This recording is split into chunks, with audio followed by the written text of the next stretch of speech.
Please welcome Paul Saccone. Thank you. All right, so I'm going to give you a brief overview of DaVinci Resolve and then focus on a lot of new features, and we'll do Q&A at the end and all that stuff, and Mary's going to show you Fairlight after the break. First, we're going to just start with a little promo we made that gives you an overview of everything we've added to DaVinci Resolve 15.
So there you go.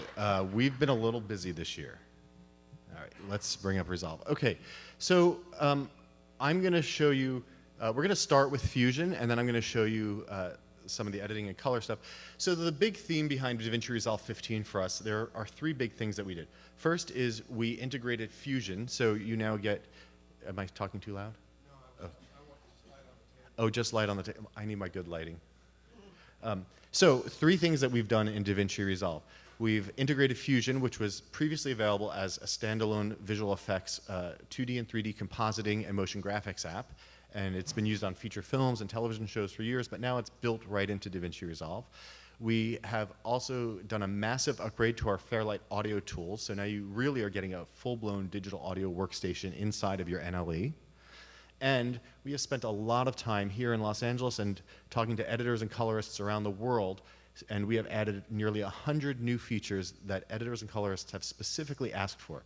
So we're really active in the community, on the forums. We want your feedback. We want to build the product that you're going to love. So thank you for all the feedback. Keep it coming, and we're going to jump in right now.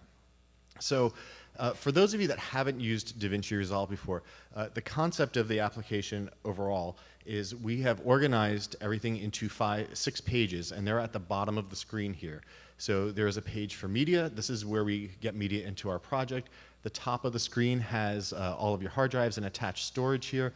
You just drag and drop things from the top to the bottom. Everything on the bottom is what's inside my project. So you can inspect data, you can add metadata here, do all sorts of stuff. Then we have what we call the edit page, and this is where we do all of our editing. So this is your standard sort of source and program monitor, your timeline, your bins, and your media pool here on the left. And there are buttons along the top of the screen that you can use to show and hide different parts of the interface as you need them. So you can customize the view to however you need it to work. You can do single viewer mode if you want as well. So totally customizable. Then we have the Fusion page, which is new, and I'll go into this in more detail shortly, but this is where we do all of our visual effects and motion graphics. The color page gives you a dedicated set of tools for all of your color work. So along the top, we have our viewer, we have a gallery, which is where we save grades and reuse them. Node tree for our colors, every clip in the project in the middle, and then all of the tools are arranged in 3 palettes in the bottom left, middle, and right, and you can switch between the tools as needed quite easily. And then the Fairlight page is a dedicated interface for working with audio. So Mary's going to go over that for you.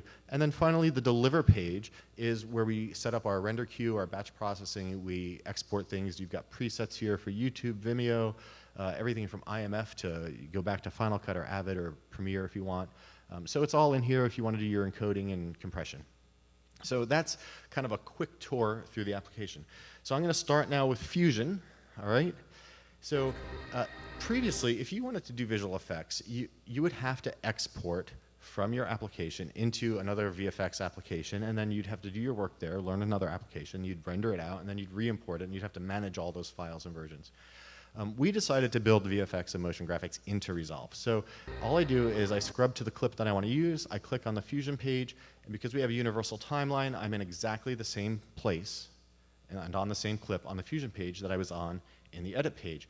So very quickly, I've got viewers at the top. The 1 key turns the left viewer on, the 2 key will load something into the right viewer. I've got my inspector at the right, and this changes based on the tools I have selected.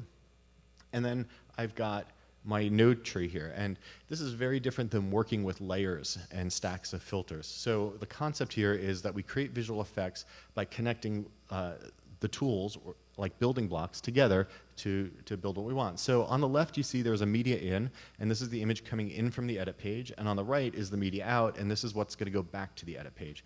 And everything we do is about building effects in between the media in and the media out. All right, so let me give you an example of how this works. I go to the effects library, and I have over 250 tools, 2D and 3D, for compositing, for adding filters, and doing masking and matting and paint and particles and VR stuff and warping. It's all in there, and you get to choose the tools that you want to use, and you just drag and drop the tool in between the media in and the media out. All right, so let me just close that up so there's a little more room. Now, you can see the inspector on the right has changed, and it shows me the parameters for the tool that I'm using, and I'm just going to view that one while we edit that. Okay, so I'm viewing the output, and I can use the on-screen controls. So I'm on the edit page, and you can see that my effect is back here, and I can just play that back, right? So that's how it works. Go to the Fusion page, put your effect in between the media in and out, come here, and you're done. So let's go and do something serious now. In this particular sequence, and I'll just back up a little bit, we've got her in her space pod floating by, and she wakes up because she doesn't know why her pod was ejected from the mothership, and we're going to composite some computer graphics on top of her screen or her window in the space pod so she can see what's going on. So to do that, it's a very simple composite. I'm going to go to my media pool. So from a visual effects standpoint, I have access to all of my, let me make this a little wider so I can see it. I have access to all of the clips and footage that are in my project, so I can get to any bin that I want, and I can just grab any piece of media. So again, the simplicity of having this all in one application is that I get to see everything all in the same place. So I've added my computer graphics, and let me just load those in the left viewer and my final image in the right viewer. I'm going to just shut this off. So I've got my graphics here, and I've got my media in. Now, to combine these, all I do is I add a merge tool, and this toolbar in the middle has all of the most commonly used tools, so I just drag it down, and I drop it between my media in and my media out. I connect the graphics, and it is merged on top of her image. Pretty straightforward, right? It's pretty easy. Now, if I wanted to affect the graphics, let's say I wanted to add a blur to them because we want it to look like the camera's focused on her, but the graphics are a little defocused. So I'm going to just add my blur tool, go into the parameters, and I can adjust the amount of blur just by clicking here. We'll just dial it back a little bit. Okay, so now I've added my blur. I can take this even further. Let's say that I wanted to add some reflections or add some dimension to this so it looks like she's really looking at her glass screen. I can use our paint tool. So the paint tool requires me to have a background, something to paint on, and then my paint tool, and I connect them together. And then we're going to do the same thing. We're going to merge that paint stroke, or those paint strokes, on top of what we've already got. So I'm going to go, and I'm going to select my paint tool. And you can see we have all different kinds of controls for paint, and I don't have time to go into a lot of detail on this, so I'm just going to show you how it works. I'm going to change the size of my paint stroke, draw a couple of strokes here. We can go into and modify each of the strokes. They're vector, they can be animated. You can do pretty much anything you want. But for our purposes, I think it's okay. So I'm going to go select my merge tool, and we're going to look at the blend mode. And these are just the standard blend modes that you would use in any application, and you can adjust the amount of blend or how much you're adding into the image. And then we go back to the edit page, and there's our effect. So no exporting, no rendering. I just come here, and you can see it's pretty fast. I play it right back. Okay, so what do you think? Pretty easy? Okay. So here's a green screen. Green screen, super easy. I worked with one layer in the previous example. Here we have two layers. I've got my background planet, and I've got my green screen on top of it. So I can work with these individually in Resolve, or I can work with them together. So in this case, I want to work with them together, so I'm going to right-click with them selected, and I'm going to make a new Fusion clip. When I do that, it takes me to the Fusion page, and it knows that these things were layered on the edit page, so it automatically creates the merge for me. So it really makes it very easy. So I can go into my effects library, I'm going to go into my matte category, and I'm going to grab one of our keyers, and we're going to add that in. And then I'm just going to go to my eyedropper, and I'm going to click, and I'm going to make sure I'm viewing the right thing. I'm going to click and drag, and I'm not selecting the right green, so let me just move that there. Okay, so you can see that I've got my green, and I can go and I can look at my matte, and then I can actually adjust the matte. So you've got all kinds of cleanup and correction tools here. And I'm not going to take the time to really make it very pretty, but you get the idea, right? So here's our final result. This happens to be a real-time effect, so I don't even need to render it. I just go back to the edit page. Just 2 hours ago. And there it is. Okay. Come on. So the amount of time you just saved from having to export and go use another app and render and bring it back in is huge. So this integrated workflow is a really, really big deal. Let's do a little titling now, because I mentioned titling earlier in the Stump the Gurus. So in this particular shot, we have her space pod floating by, and we're going to have a title zoom in as the space pod flies by. So with the playhead over that clip, I go to the Fusion page, and here we are on the clip. Now, I actually don't have to go back and forth to the edit page. I can open my clip browser right here, and I can switch back and forth and work on the visual effects for any clip at any time. So thank you. Somebody said nice. Spontaneous bursts of comments are always welcome.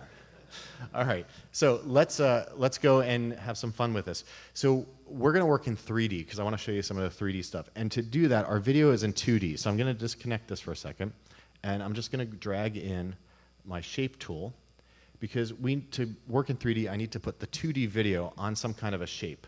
So in this case, we'll put it on a sphere, and you can see here that my video is playing back on the sphere. As soon as it loops around, you'll see the space pod flying by. There it is. I can put this on any shape that I want. For our purposes, we're just going to put it on a standard image plane, which is a flat image plane. I'm going to connect this together, and there we go. All right, so I think I have it. I think I've swung it around in the wrong direction. Nope, we're good. All right, so let's add some text. To add text, I'm going to grab my Text 3D tool, hit the 1 key to load it into the viewer on the left. There's my 3D text. Now to connect these things together, I need to add a merge tool. This yellow line that I'm moving, that's just the loop region. We're only going to be working with the second half of the clip, so I'm just going to loop that around. I'm going to grab the Merge 3D tool, which lets me merge objects in 3D space, just like the regular Merge 2D tool let me do it in 2D. The big difference here is that I can merge as many things together as I want. I'm not limited to just a foreground and a background like I'm in 2D. All right, so here's our 3D text. Now, I'm going to go really quickly here because we don't want to watch me style text all night. But this is pretty much like styling text in any application that you may have ever used. You select the font, you select the color, you do all that good stuff. And we're going to adjust the size, bring that down, maybe a little more. And let's track it out a bit. Maybe not that much. Okay, so it's starting to get to something that I like. So now we're going to go, and I'm just going to zoom in on this particular view and show you that our text, although we're in 3D space, our text is still 2D. So in order to make it 3D, I go to the extrusion controls on the bottom right, and I just add some depth. And I can add some bevel to that, and I'll bevel that out. Let me zoom out a little bit here so that you can see that. Let's change the bevel width and the extrusion depth. So now you can see my extruded text in 3D, and I can be looping and playing this while I'm doing this. So what we're going to do now is we're going to animate it. So has anybody ever animated? I can't see you. You have to yell. Okay. Because really, it's dark. I can see the first 2 rows, and that's it. Okay. There's a reason for the darkness.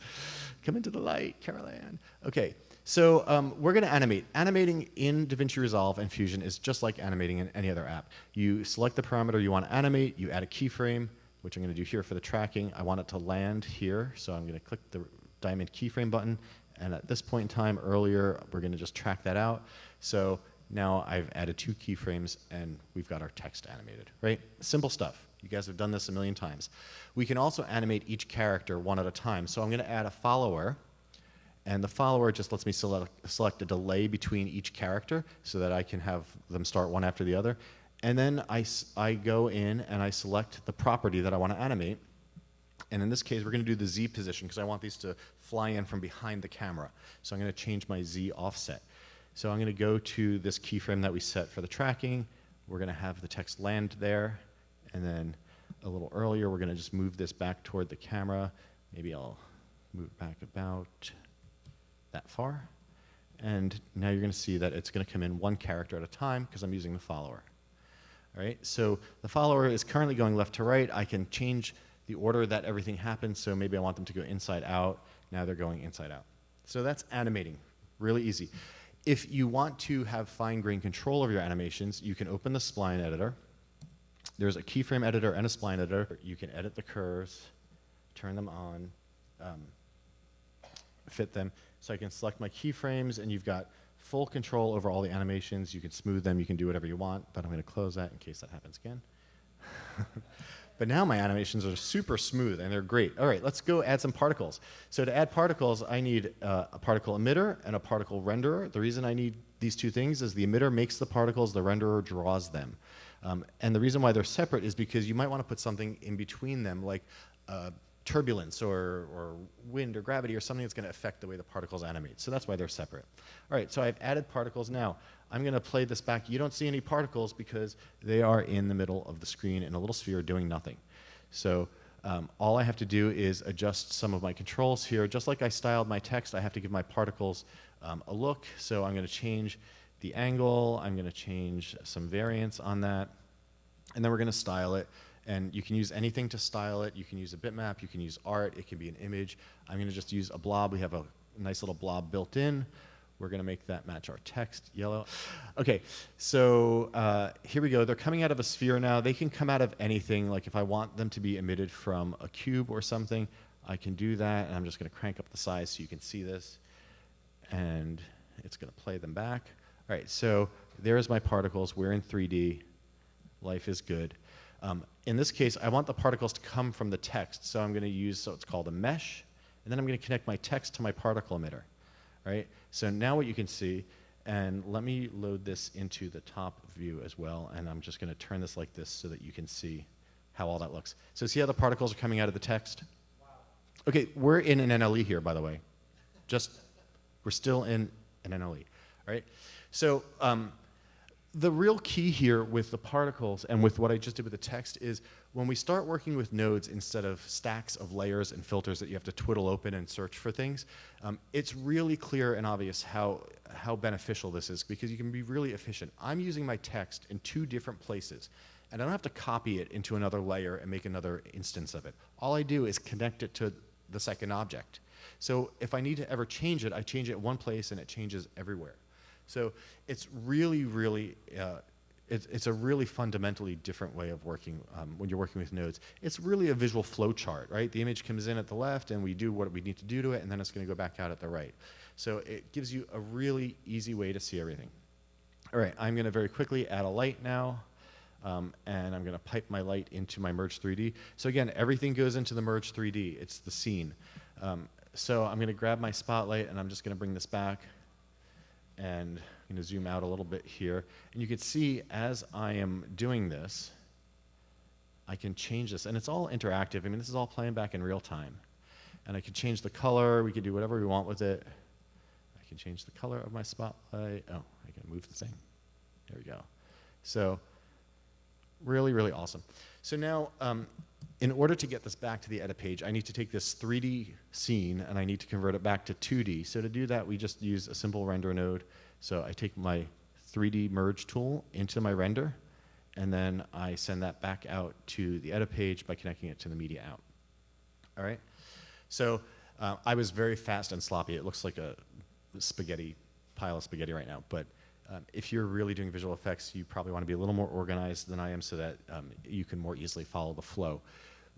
What's really cool, though, is not only do I have access to every single clip in my timeline, I have access to every version of every effect that I've done in my timeline.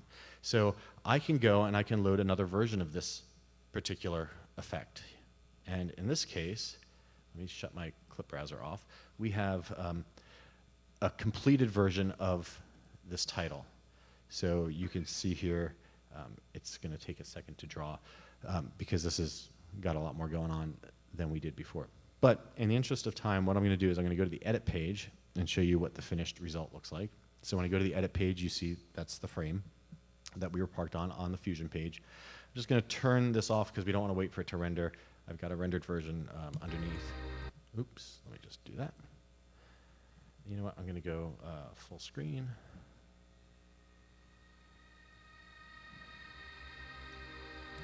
So there you go. Didn't ever leave the NLE. All right, so let's see, how am I on time? All right, so we're doing pretty good, actually. That is awesome. So that's Fusion. That's pretty exciting, right? All right, so as I mentioned earlier, we have spent a lot of time talking to editors and colorists. So now I'm going to go over a bunch of features that we've put in specifically, that you guys have specifically asked us for. Some of them will be small, some of them will be big. The first thing that I'm going to do is I'm going to go to my media page because it's easier to show this here. And you can see I've got all my bins here. For those of you that haven't used Resolve before, you can create arbitrary bins. You can view an icon or list, or you can save custom list layouts, all that stuff that you would expect an LE to do. Oh, sorry. Including scrubbing. All of the stuff you expect an NLE to do, it does. There are also smart bins, so if you're used to using metadata-based bins, you can do that here in Resolve as well. So you have a choice, metadata-based bins or arbitrary bins. Okay? If you work with a common set of bins that you create for every project that you work on, maybe you have footage and dailies and day 1 and 2 and 3, and you know that you always have your VFX folder with your previs and your temp and your final effects. You can create all of those as empty folders in the Finder. You can just select those. I'm going to switch back into Resolve. I'm going to drag them in. Boom, instant bin setup for your project. All right, so let's go and look at preferences for a second because they're always the most exciting part of the app. I know, right? For those of you working on large projects where you have hundreds of timelines and thousands of clips and what have you, the way DaVinci Resolve used to work, and the way most NLEs actually work, is they load everything that you need when you open the project. And that makes it a little slow. So you have an option here. If you uncheck this box here, it will load the thing. It will only load the things you need when you need them. So we'll load a timeline, we'll load a color grade, we'll load a clip or an effect as you need them. This means that your large projects open almost instantaneously. So really, really handy to know if you're working on big projects. We've also added a project backup feature, and you can think of this as Time Machine for your DaVinci projects. You set it to backup every so many minutes, hours, or days, and then you can browse through previous versions and restore them whenever you need to. So that's no, they're not on by default, so you have to know and go set them. We also have improved keyboard mapping, so you can now map individual keyboard shortcuts. You can customize them on a per-page basis. So maybe on the, thank you. That's actually a big deal. So here you see we have some presets for some other apps. So maybe you want to load your Premiere Pro preset on the Edit page and your Pro Tools preset on the Fairlight page. You can do that now. So you can assign the keyboard however you want. You can create your own sets and save them, import and export them between systems as well. So good stuff for general preferences. All right, we've also added stacked and tabbed timelines. So I can open a tab here by clicking the plus button, and I'm just going to open a couple of them. And now I've got a bunch of timelines open at the same time. I'll do one more. So I can quickly switch between them.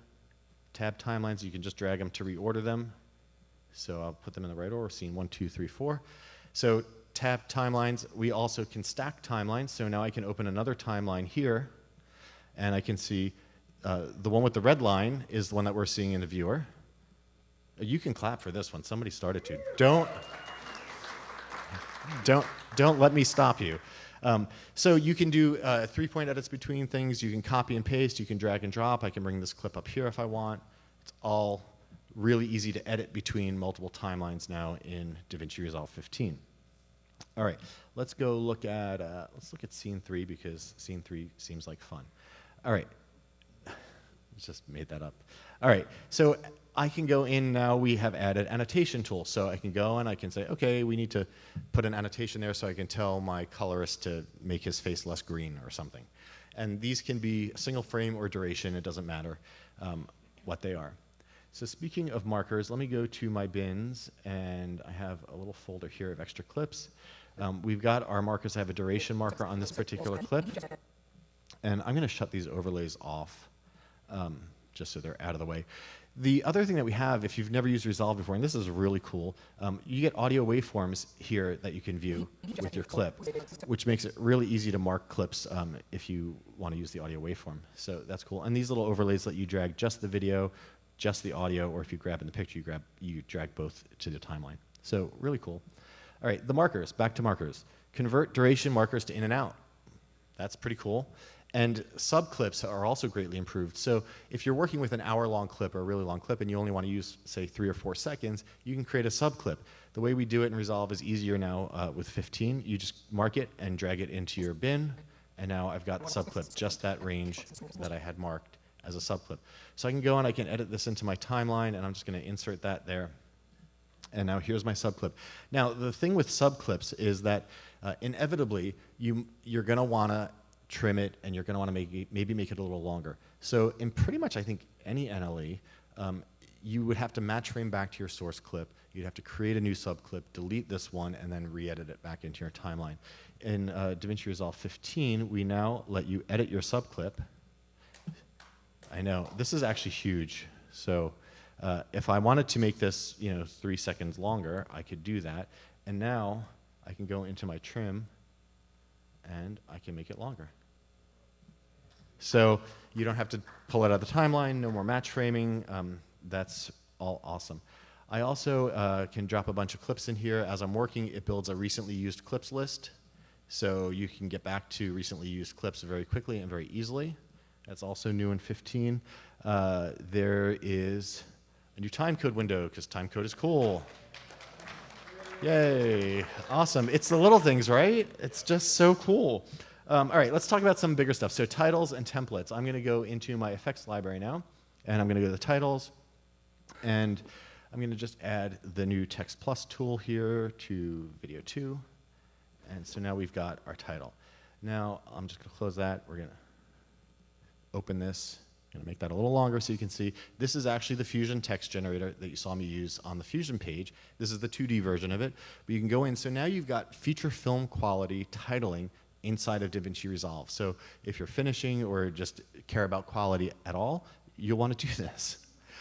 We are also shipping with 3 or 4 dozen 2D and 3D title presets from Fusion. So I can go in here and I can add this one onto my clip. And this is our super fancy title. I can go in. The cool thing is you can create these in Fusion, and then you can decide which parameters you want the editor to see. So maybe I don't want the editor to be able to change the font or anything. You can do that. You can set it up so that they only have the ability to see the font. I can move that over, play that back, and boom, instant animated titles. So we've got some really great templates and stuff in here for you to use. And I'm going to open another timeline here that has some that I can show you as examples. So just to give you an idea of what some of them look like, here we go. So you can customize all of this text, the color, the fonts, the size and positioning. We have lower thirds with some nice animated elements. We've even got 3D. Fusion can import 3D models, so that cube could be your corporate logo spinning in 3D. You can adjust the lighting and shading and color on all of these objects. So 3 or 4 dozen of these. And if you've seen the recent superhero blockbuster, you'll recognize that one. So we've got all the most current title treatments for you to play with there. The cool thing is you can actually open the Fusion compositions and you can see how we built them. So you could kind of reverse engineer and make them yourself. That is nice, right? All right. So here we also have on the top right this little rainbow looking icon, and this is not graded, here we go, is a bypass grades button. So if you're an editor and you don't care about the grade, bypass the grade, and you've got all your performance for editing. So you don't have to worry about your system slowing down. Oh, yes. Right. Okay. So there's titles and templates, and there is that. Oh, subtitles. We got to do subtitles. So we have added subtitling to DaVinci Resolve 15. Let me go back out here. And you can create them inside of 15 from scratch if you want, but I'm going to import an SRT, which is a subtitle file. So I'm going to just drag that right onto my timeline. And I'm in the wrong timeline, so excuse me. I need to go to my subtitle timeline. So where I have a marker that tells me where they're supposed to go. All right, so here we go. We just drag them in, and you'll see that it creates a new subtitle track for me, which is above all the video tracks. So the subtitle tracks are there, and then all the subtitles are laid in according to the time code, right? So you can hear them here. Our tools. They're stowed in document B2. Stay put. So that one doesn't line up because they locked picture, but really didn't. How often does that happen, right? So the cool thing is the subtitles are not fixed. They are like any object. You can edit them, you can move them, do whatever you want. Double click, they open in the inspector. You can step through them. You can correct them. So she said stowed. You can style them. You can do whatever you want. Change the font, the size. And when you're ready to deliver your project, if I go to the deliver page, we have subtitle settings here. You can export the subtitles as a separate file. You can burn it into the video or do them as embedded captions in SRT format. You can do WebVTT, which is the HTML time text format. And you can include multiple languages, so depending on the number of subtitle tracks, you just check the ones you want. So subtitling, from start to finish, you've got a complete subtitling solution built into DaVinci Resolve 15.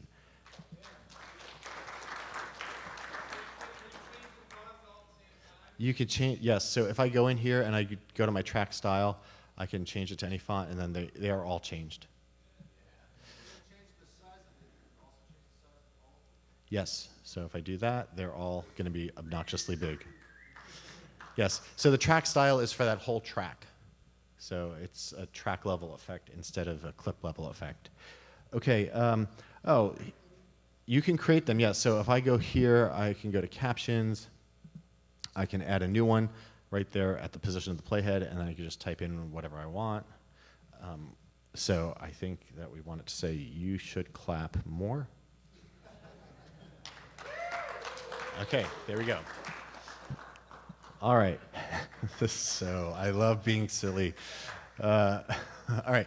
So delete all gaps. This is a new command. Again, this is about the little things that are really going to change your lives. So I can go to my edit menu, and I can now just say delete the gaps. And it deletes all the gaps. Now, notice it left a couple right down here, and that's because there is a sync relationship that is established because we have overlapping clips. So we don't destroy sync relationships. If you've specifically spaced things out, we'll keep those intact. Now, you can adjust all of that with the auto select button. So these buttons, if you've used, like Final Cut 7 had these, they basically affect what ripples and what doesn't. So when you do operations like this. We've also got some great new trim commands. I think they're here, like fade in and out to playhead. You can trim to playhead, trim start and stop, all that stuff that you would expect to be able to do in an editor, you can do. So let's talk for a little bit about color.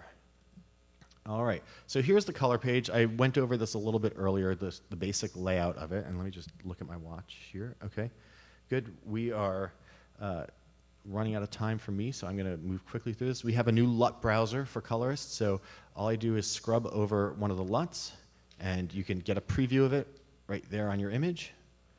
And you can, of course, organize them into folders however you'd like. We also have in the gallery the ability to now look at all of the color grades in all of the clips on all of the timelines in this project and copy them into the current timeline. If I want to apply this grade to this clip, I just apply the grade, and this one doesn't have any grades. Let me find one that does. So I can make this clip look like that. So I can say apply grade, and there we go. That's a pretty big grade, so I'm going to just undo that one. All right, so that's the new LUT browser and gallery and timeline grades. We also have shared grades. So let me go into, let me actually go into the correct timeline, the one that I want to use for my color demo. And I'm going to go find a couple of clips. All right, so shared grades. If I wanted to grade this clip, I would just do something like this. I'm going to do something really obvious. And I'm going to right-click and save this as a shared node. Right? So now I've just created a shared node. If I go to the next clip, I can copy and paste this grade with a middle mouse button click. So now I've got the same grade on both clips. It's locked by default because we want to make sure you don't accidentally change this. So I'm going to unlock it. When I unlock it, I can change it on one, and it changes on all of them. So if you're editing with stuff you're cutting back and forth between the same camera, you can just create a shared grade, and then it affects all the clips that you want it to affect. So huge time saver there. Super cool. Thank you. We got a super cool. That's awesome. All right. So let's talk about qualifiers. So if I wanted to just change the orange color in this shot, I can just use the eyedropper, select the orange, and it selects it for me. Now, to refine that, in previous versions of Resolve, you had to numerically type in the numbers in each of these 16 boxes for hue, saturation, and luminance. With DaVinci Resolve 15, you now can just use the mouse and slide across these.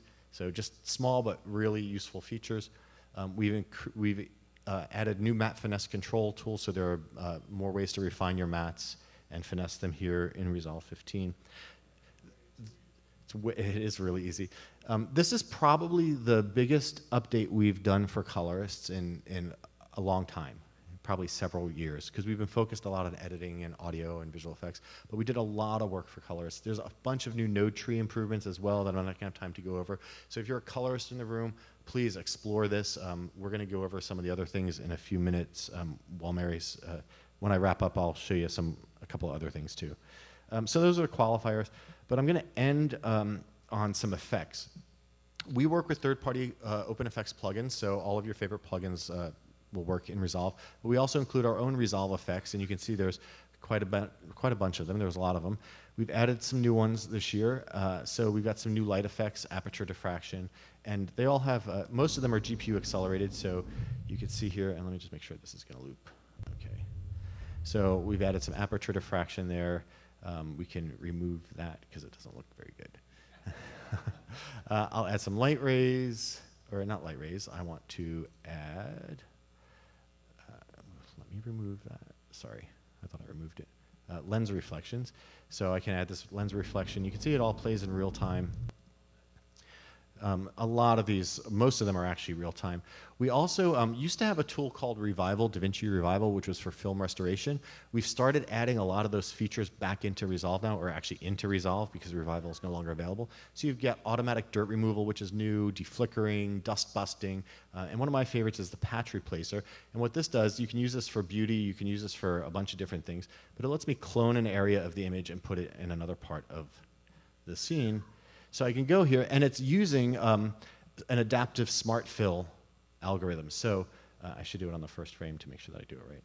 So it's blending it with the background really seamlessly, and I'm going really fast, but you can then go in once you've got that set up, and you could track this. So I'm going to use my tracker, go to my effects tracker, press the track button, and it's done. So now if I play that back, you can see. Now, of course, I'd spend a little more time and make sure I lined it up properly, but you get the idea.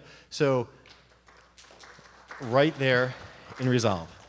Okay, so I am almost out of time. All right, so on our website, you can go and you can download all of these awesome documents. So there's obviously the user guide. There's a configuration guide, which tells you how to set up systems.